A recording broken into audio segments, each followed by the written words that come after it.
Aristo! Hey everybody, it's that time again, picking up another JDM load. So we're back at the port. Everyone should recognize this from the last video.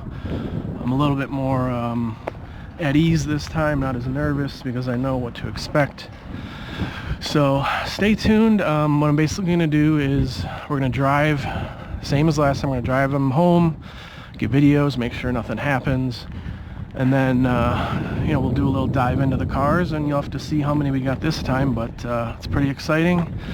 Although I'm kind of disappointed about the interest or lack of interest in any of these cars, so I might not be doing this anymore. So stay tuned, we'll check it all out.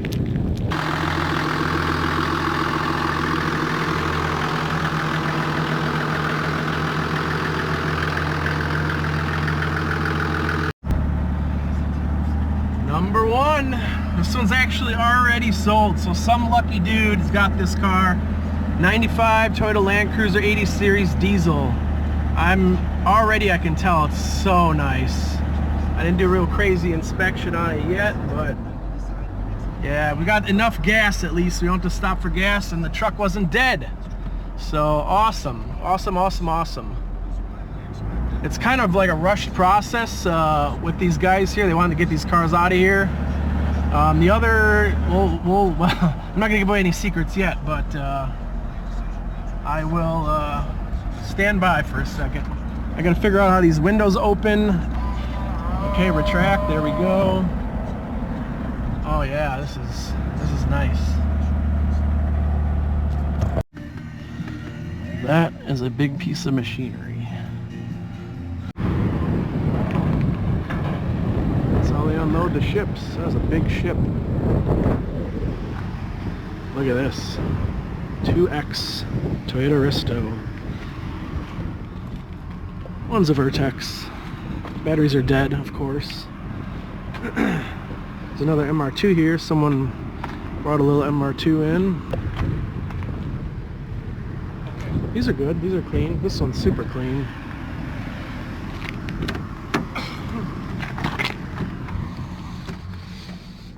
Oh yeah. It smells like a grandma's Buick. There's the 30,000 mile one. Beautiful. We got the batteries charged or juiced up on this and the other one. So check this out. I don't know what this is, or how do you shut the like, why is the speaker playing when what's going on? What's that noise? Can't shut it off. Oh, this is awesome. This drives nice too. I was expecting like some kind of issues with this thing, or something to be loose or jaggedy. Look at this beautiful bay here. We left the other one running, so hopefully it'll juice up the battery a little bit. I don't know what I'm gonna do. I think I'll just we have 1 out of 3 that start, so I'm gonna take probably this one back and get some kind of charger, and then grab the other one, and then come back lastly for the Land Cruiser, because that one starts. I think is the idea. Oh, this is cool. I just need to make it shut up because I don't know what the noise is. It's like static, but you can't turn it off. I'll have to investigate this further. There's just so much to take in because I've never driven one of these. I've never rode in them. And it's like, here you go. Figure it out. Brakes are good. Yeah, it's definitely the frickin' radio, but I don't know how to change it.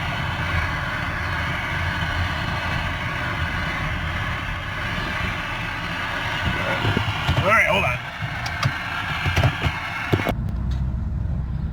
Third one, Aristo, 32,000. One last look at this. So it looks like I have to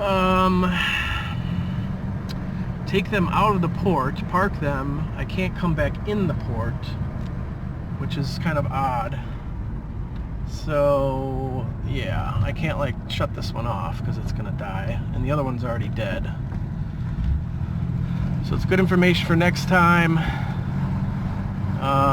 Yeah, I'm gonna have to bring a battery or a charger for sure, some kind of boost pack. Gas is good on this one, gas is low on the white one, and then the Cruiser is good on gas. There's a clunking on the left front. It does have aftermarket suspension, so I'm not too concerned. It's probably that, you know, whatever. Alright, we're out. I just left those other ones right inside the gate. One guy, the guard said it was fine, the other guy said I had to park them outside, whatever. Yeah, so we're driving. This is it. Now, the biggest thing with this is just there's so much to take in. It's such a sensory overload because you're in, you gotta start it, you gotta drive it, you gotta like get out of there, and then you gotta figure out where you're going. Less stress obviously if you're towing it or trailering it, but in my case I am driving it, so I have to, it's kind of a big risk, but at the same time, you know, that's my plan. That's what I'm doing. So we're still working on this. Doesn't look like it's gonna fall apart or anything, but like a clunking front left, we already went over that. I'm not gonna floor it yet. I'm gonna wait till we're in safe territory, but I can hear turbo spooling up good, and that's it. This is much less drama than the Prado. Much less drama than the Prado. I'm not gonna get hit and blow the stop sign, so we're good. Yeah, that's really not much to report. Check back in a little bit. Alright, Aristo number 2. This is the Vertex. We've got a charger, a jump pack on the battery right now, because it's pretty bad. So I'm gonna hightail it to a Costco. There's one about 5 miles away, and I think I'm gonna have to get a new battery before I drive back, because I don't want any instances or problems. Maybe not, we'll see how I'm feeling. I don't know. It's just one of those days. We do need gas though, but I think that can wait. So this one's the most risky out of the 3. So battery, and then you got to keep it like the RPMs up a little bit at a stop, otherwise it'll clunk out. So we should be okay. I'll give it a whirl. We've got the jump pack. I probably already mentioned this, but we're still going on the freeway. Everything looks okay. We're not getting any alternator battery lights, so I think we'll be okay on this one. And then that's it. We got to get a new battery as soon as we get back, because it's not going to start again. It might. I don't know. But as long as you keep the RPMs up, you're fine. And then don't stop. Don't shut it off, obviously. But this one's actually surprisingly more smooth than the one with 32K on it. And the hood just popped up a little bit. Fuck. Hold on. Okay. So the hood didn't fly up. It popped up. So I had to pull over. That died, and then I slammed the hood again. It looks like it's just sticky or needs some lube in there. And then luckily there was enough charge left to restart. Woo-hoo-hoo! I mean, this is it. Is this not the life? Like, limping a car back, not knowing if it's gonna make it or not, on a beautiful, warm day. I mean, it doesn't get any better, right? I saved the best for last, because I know the Land Cruiser is gonna be perfectly awesome and not have any problems.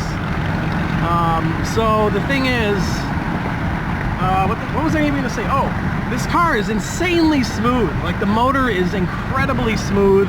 I can't even tell it's running, it's so smooth.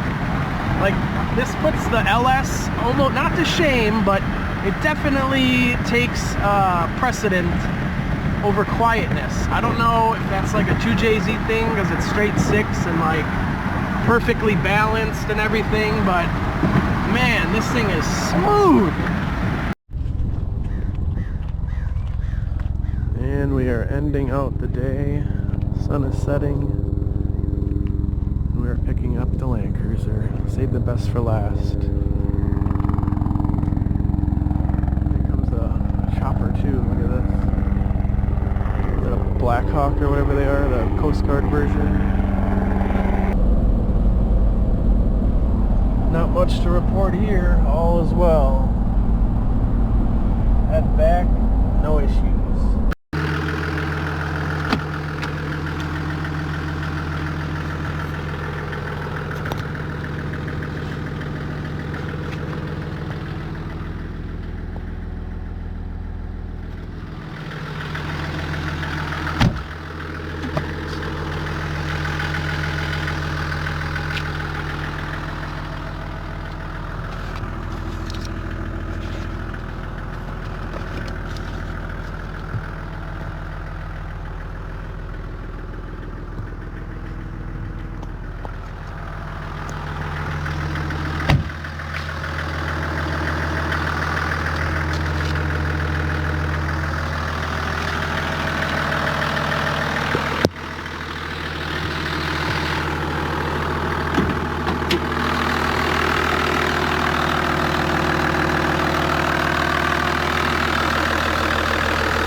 Here is the pearl white Vertex edition, 1999.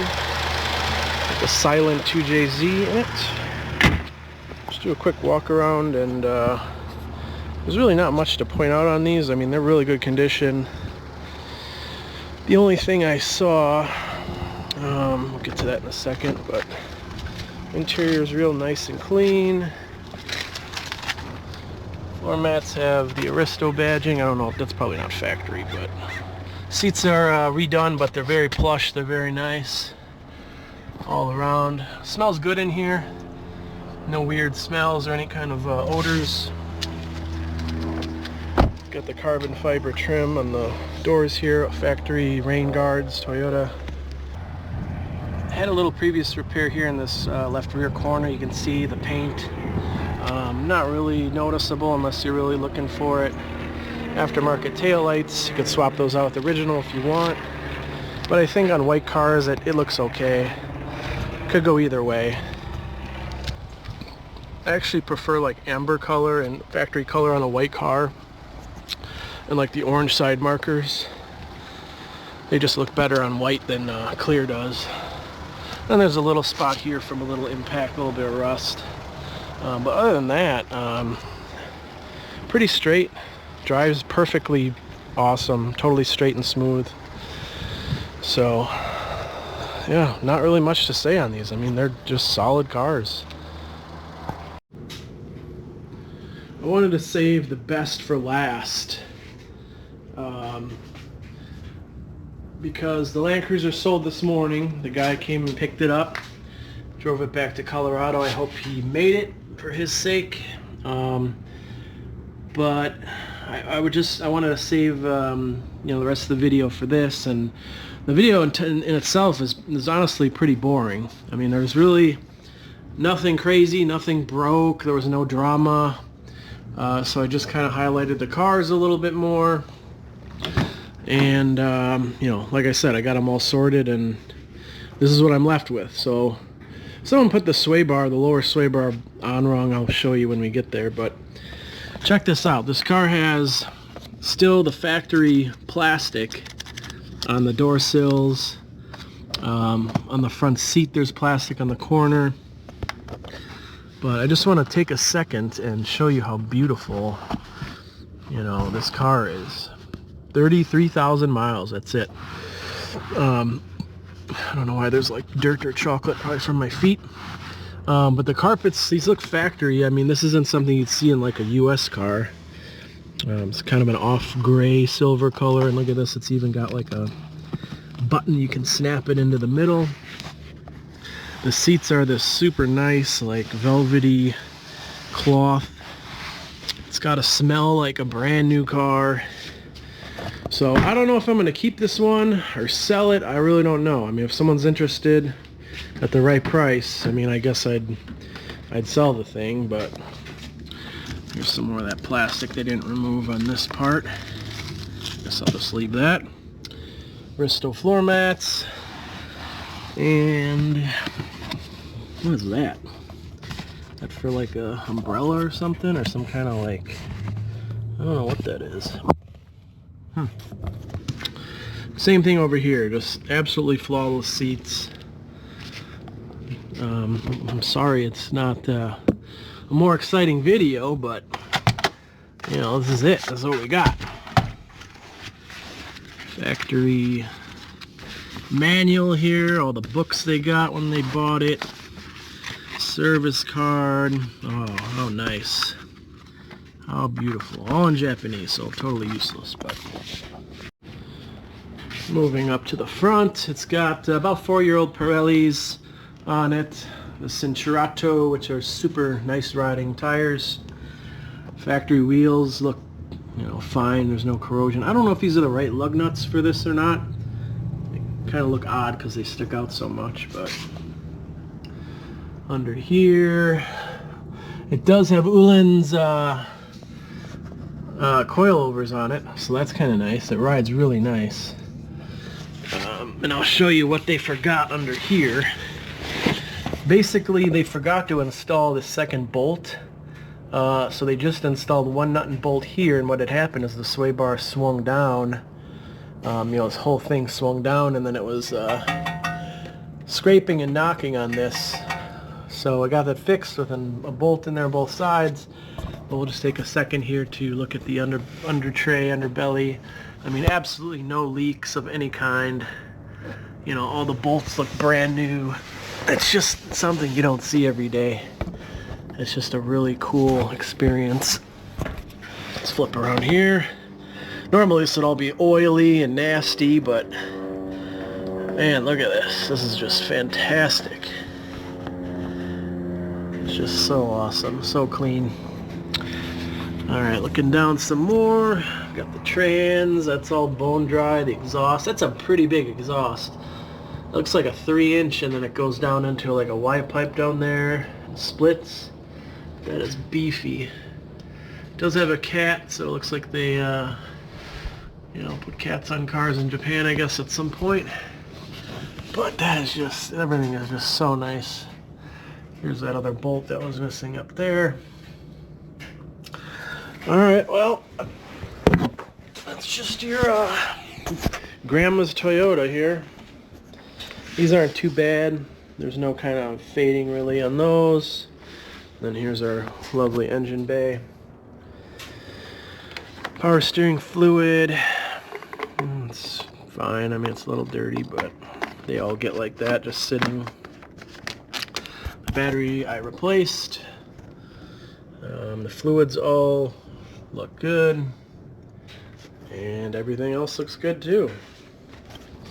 It's kind of cool. The coolant tank is down here. That's weird, but you know, Japanese doing what they do. A little bit low on coolant. Might need to add and top it up a little bit. Everything's factory, all the piping's factory, the plastic stuff. That's about it. So nothing too crazy this time. We just got what we got. So maybe the next one will be more exciting. Actually, it will be. I know it will be because I got something cool on the way. And then here we go. 52,000 kilometers, which is 33,000 miles or whatever. This is pretty cool here. I guess the only thing that's really useful is the temperature controls, because none of this other stuff really functions here. What I did find cool was they have TV, so there's a TV button here, and they have, like, you know, channels that you could watch. That's kind of cool. Obviously none of it works here, but you know, AM, you might get AM, I don't know. Tape, disc, so there is a CD changer here, and I'm assuming this is gonna work because this is like never been used. So we'll stick some CDs in there at least so we got some music. I don't know, there's no way to really hook up anything external to this, I don't think. You'd have to go inside and like rewire you know, one of these inputs possibly. But for now, that's what we got. And that's it. That's really the video coming to a close. Yeah, that's it. I don't know. Let me know what you think. Here's that plastic up front. Just want to show you the cars we got this time. So thanks for watching, and I don't know if you have any JDM questions or want to get one of these, let me know. I can help. But for now, that's pretty much it. I'm going to sell these boring stock cars or just drive them around like a grandpa, and that'll be the end of it. So thanks everyone. Take care. Later.